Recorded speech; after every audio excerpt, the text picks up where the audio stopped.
BMKG Maritim Pontianak mengimbau warga waspada potensi angin kencang, terutama yang bermukim dan beraktivitas di wilayah perairan Kalimantan Barat. Kecepatan angin diperkirakan berkisar antara 10 hingga 25 knot per detik.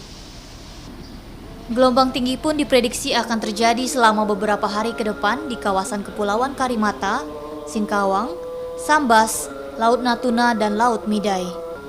Tinggi diperkirakan mencapai 2,5 meter. Untuk kondisi tinggi gelombangnya, untuk beberapa hari ke depan diperkirakan terjadi peningkatan tinggi gelombang, di mana kalau untuk hari ini atau malam ini diperkirakan kondisi gelombang secara umum masih dalam kategori rendah, tenang hingga rendah. Umumnya kebanyakan kondisinya kategori rendah. Nah, untuk beberapa hari ke depan terjadi peningkatan tinggi gelombang hingga masuk kategori sedang, yaitu 1,25 hingga 2,5 meter.